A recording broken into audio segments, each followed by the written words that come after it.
Assalamualaikum warahmatullahi wabarakatuh. Alhamdulillah, hari nama saya belum.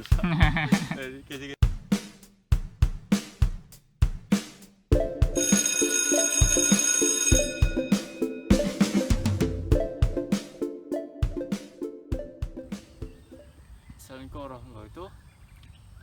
Hari ini saya akan bentangkan sebuah buku yang bertajuk The Outliers, Story of Success dari Malcolm Gladwell. Saya tak dapatlah nak bawa buku ni sebab saya tertinggal di bilik saya. Jadi saya akan bentangkan buku ni sedikit. Sebelum tu saya perkenalkan diri saya. Nama saya Muhammad Najibuddin bin Abdul Razak.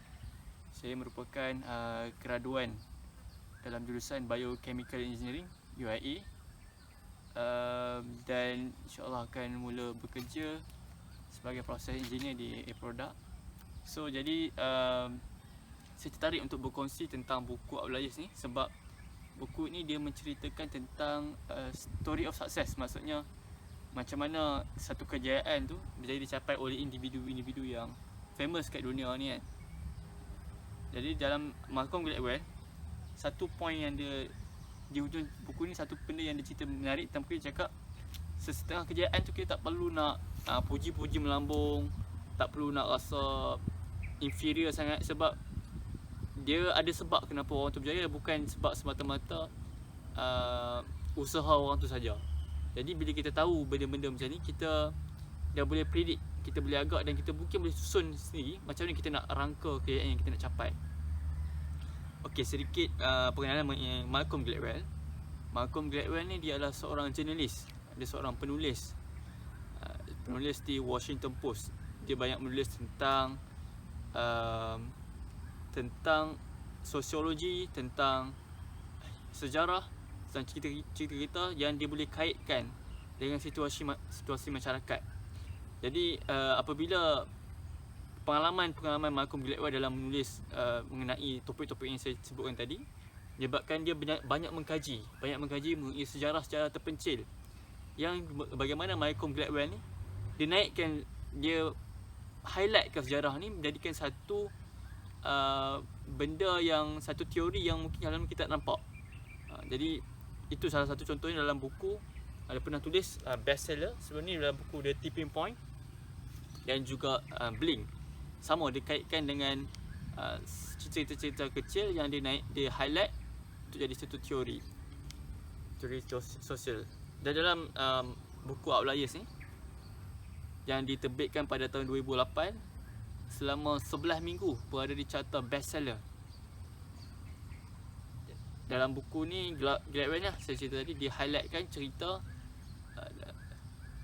pada zaman dahulu, pada lebih kurang 100 tahun dahulu, bagaimana orang-orang yang hari ni kita tengok hebat dalam bagaimana dia menyumbang kepada manusia, apa sebab mereka menjadi berjaya.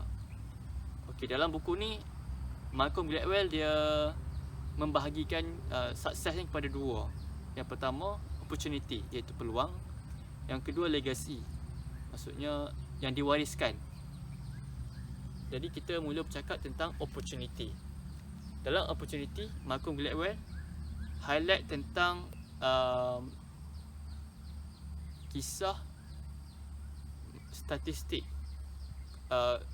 pemilihan orang-orang yang player-player hoki di US, player-player hoki muda. Kenapa ada player-player hoki berjaya dan ada yang tak berjaya? Bila dikaji dan dia tengok bulan kelahiran player-player hoki ni, dia tengok ramai player-player hoki muda ni, cilik ni, lahir pada bulan 1 ke bulan 3. Dan bulan ke-4 ke bulan 12 ke atas, mereka ni tak banyak dalam skuad hoki, sama ada skuad hoki official US ataupun main hoki yang bermain dalam liga hoki. Sebab dia kenapa? Sebab mereka yang lahir pada tahun bulan Januari hingga bulan Mac, mereka ni ada kelebihan dari segi tubuh fizikal berbanding dengan orang yang lahir pada bulan yang lewat. Jadi apabila golongan ini dia masuk training pada usia yang sama baya, masuk sebaya, tapi kelebihan beberapa bulan ni, mereka punya kelebihan dari segi fizikal, mungkin dari segi badan dia sedikit matang, sedikit besar, sedikit muskular. Jadi bila player-player muda ni ada sedikit kelebihan ni, coach akan nampak yang mereka ni talented. Jadi dia akan bagi extra attention kepada player-player daripada bulan 1 hingga bulan Mac ni. Itu yang menyebabkan mereka ni mendapat lebih banyak exposure berbanding dengan player-player yang lahir di bulan yang selanjutnya. Jadi itu antara sebab kenapa player-player hoki di US kebanyakannya lahir daripada bulan Januari hingga bulan bulan Mac. Itu jadi kita panggil opportunity, maksudnya timing lah, timing ataupun pentingnya timing tu. Yang kedua, bila sebut pasal timing, kita akan sebut pasal kenapa ada orang yang berjaya, yang lahir pada tahun sekian-sekian, berjaya dengan hebat, tetapi orang yang lahir pada selepas 20 tahun selepas tu dia tak kurang berjaya. Ini kita sebut tentang timing. Contohlah simple saya sebut dalam dunia realiti sebenar sekarang kan. Kita tengok mak ayah kita yang lahir mungkin tahun 50-an lebih, 60-an.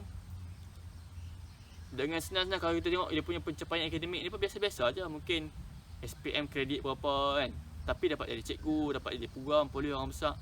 Tapi kita yang lahir pada zaman sekarang ni nak kena SPM straight A, nak kena SPM macam-macam lah, pencapaian CJ bagai baru dapat kerja yang kita nak. Itu kita bagi dari segi timing lah. Maksud timing waktu tu, waktu negara yang perlukan industri berkembang, kerajaan bagi beasiswa banyak, bagi peluang banyak. Jadi menyebabkan golongan yang awal ni dapat peluang yang lebih besar banding kita yang sekarang kena compete dengan ramai orang lain, ramai anak-anak orang yang mungkin lebih berjaya, untuk kita pun sama, capai KKM sama dengan mak ayah kita. Itu salah satu lah, itu dari segi kita tengok. Yang kedua, kita boleh tengok dari segi survival kita di dalam dunia sekarang. Dari segi kita nak beli rumah, nak beli kereta, dari segi gaji. Orang yang lahir golongan mak ayah kita lebih selesa. Tapi kita yang lahir kemudian ni payah nak survive dengan keadaan ekonomi, keadaan gaji. Ini di-explain oleh Gladwell juga. Bagaimana dia cerita tentang The Great Depression lah. The Great Depression ni satu zaman yang berlaku apabila seluruh dunia melalui satu pandemic virus, sama macam coronavirus juga, pada tahun 1918 hingga 1930-an kalau tak silap saya. Pada waktu tu, waktu berlakunya pandemic virus ni, bila virus tu dunia, keadaan ekonomi sangat meruncing. Dan itu menyebabkan orang-orang yang lahir pada waktu tu, maksudnya yang 10 tahun selepas tu, payah, ataupun orang yang graduate 10 tahun jangka tu payah dapat kerja. Jadi kita boleh jangkakan dalam keadaan COVID-19 ni, orang-orang yang mungkin kita kena cakap realiti lah, orang yang belum ada kerja atau orang yang bakal graduate akan menghadapi kesusahan yang sama, sebab kita berada dalam situasi kemerosotan ekonomi yang sama. Itu yang ceritakan dalam Gladwell. Dia cerita tentang satu perbandingan lah, lawyer yang lahir pada tahun 1930-an, daripada anak orang kaya, daripada sekolah yang terbaik, universiti yang terbaik, dibandingkan dengan orang yang lahir pada 1950-an.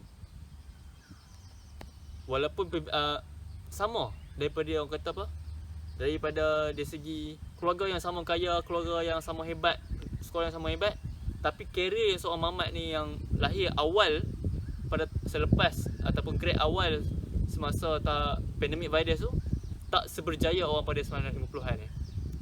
Itu perbezaan timing lah ya. Yang kedua, kenapa diceritakan dalam ekonomi US, golongan yang mula bekerja ataupun sedang dibangun ekonomi dia waktu 1940-an 50-an ni, kalau kita tengok jenama-jenama terkenal US lah, contoh dalam pakaian ke, industri pakaian, industri komputer, yang lahir pada, yang sedang membangun pada 50-an, mereka sekarang ni jadi satu jenama yang besar kat dunia. Sebab apa? Sebab waktu tu, waktu ekonomi sedang bangun, kerajaan US menyuntik banyak dana, dan waktu tu mereka mendapat banyak peluang lah banyak peluang untuk berkembang syarikat dari segi pekerjaan mereka. Tapi kalau tengok kepada timing kepada orang yang sebelum atau selepas tu, tak seberjaya mereka ni. Itu yang membezakan. Dan kemudian kita boleh cerita tentang Bill Gates. Bill Gates, bila cerita Bill Gates kan, orang cakap Bill Gates ni berjaya. Contoh aku nak drop out macam Bill Gates kan, mungkin aku boleh berjaya 5 minit. Aku nak drop out macam Bill Gates, mungkin boleh berjaya. Sedangkan Bill Gates ni, dia berjaya bukan sebab dia drop out. Dia berjaya sebab dia ada reason kenapa. Dia ada timing, dia ada power of timing.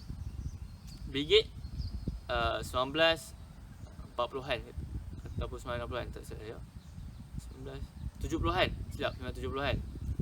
Dia dapat exposure waktu tu untuk menggunakan komputer selama 5 tahun berturut-turut. Waktu tu, dan dia antara generasi pertama yang dapat guna komputer. Waktu tu generasi ni tak ada yang dapat guna komputer lebih lama daripada dia. Jadi dia dapat explore komputer, programming semua selama 5 tahun. 5 tahun ni kira satu tempoh yang lama kan. Dia dapat. Sedangkan itu yang menjadikan latihan ini, yang menjadikan dia mampu untuk advance lebih jauh. Itu yang menjadikan nilai Bill Gates $50 juta. Mungkin ada orang lain yang dapat latihan sama, tapi timing tu dah tak cantik dah, timing yang daripada Bill Gates ni. Itu yang kita sebut tentang 10,000 hours rule. 10,000 hours rule ni dimasukkan oleh Malcolm Gladwell sebagai satu point yang, satu teori yang cukup penting untuk menjadikan seorang tu berjaya. Sebab apa, 10 tahun ni kalau kita tengok sebenarnya cukup lah untuk waktu degree. 10 tahun 10,000 jam seorang tu berlatih ataupun train mahir dengan satu benda tu selama 10 jam, 10,000 jam. Itu untuk jadikan seorang tu mahir. Contoh macam dia buat perbandingan lah, seorang guru viola. Untuk orang yang pandai main violin ni, kalau 10,000 jam akan jadi professional violinist. Kalau 4,000 jam boleh jadi sekadar cikgu yang mengajar violin. Kalau 3,000 jam ke bawah mungkin boleh main violin, tapi tak semahir yang ke atas. Jadi itu efek 10,000 hours tu lah. Kemudian kita tengok pula bagaimana kisah The Beatles, iaitu satu kumpulan klasik, muzik klasik yang cukup famous pada 70-an 80-an tu lah. The Beatles ni, kenapa dia hebat? Sebab dia selama bertahun-tahun lah, selama dia telah bermain, telah berjamming ataupun buat persembahan sebelum 10 jam selama bertahun di Jerman. Kemudian bila The Beatles ni balik ke England, tim dia orang ni dah boleh hasilkan satu signature music yang sendiri, cukup hebat. Sebab apa? Sebab dia orang dah lepas 10,000 jam tu. Itu puasa ni lah, puasa dari segi training, opportunity saya sebut, peluang. Kemudian saya sebut empat kedua, itu legacy. Kita kena kita kena akui bahawa seorang tu berjaya disebabkan oleh apa yang diwariskan kepada dia. Kita tengok sebagai contoh legacy kan. Legacy kita mungkin cakap, legacy sebut mungkin sebagai kabel ataupun networking kan, ataupun family. Sebab legacy ni yang memberikan perbandingan kepada dua golongan cukup besar. Pertama, Oppenheimer ni adalah seorang pembuat bom. Yang kedua, Chris Langan. Chris Langan ni kalau dia cukup hebat juga, tapi dia bukan berasal dari family yang kaya. Sedangkan Oppenheimer ni mak dia orang yang kaya, ada background lecturer, ada background daripada universiti family dia.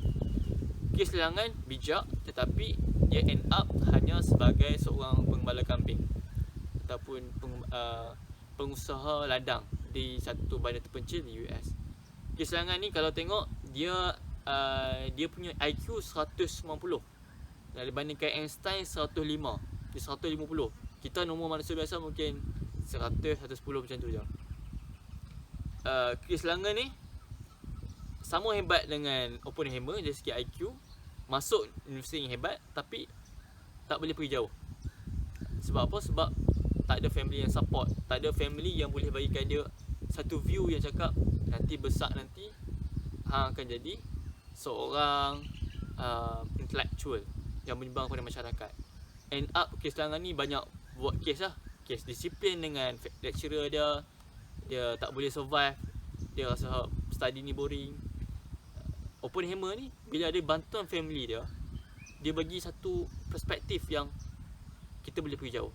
Kita boleh pergi kenapa kita buat benda ni, kenapa study ni tak, walaupun bosan kan, tapi dia nampak, dia dapat picture kenapa dia kena buat benda ni. Itu yang membezakan Keselangan dan juga Oppenheimer. Jadi bila saya sebut tentang dua benda ni, opportunity dan juga legacy, kita nampak bahawa kita tak boleh cakap seorang tu berjaya hanya semata-mata effort dia. Effort perlu, tapi kalau dia ada opportunity dan juga legacy yang hebat dan juga yang sesuai, dia boleh berjaya dalam career, dalam kehidupan dia. Itu saya tutup sebagai satu konklusi lah pada saya punya pembentangan buku pada hari ini. Assalamualaikum warahmatullahi wabarakatuh.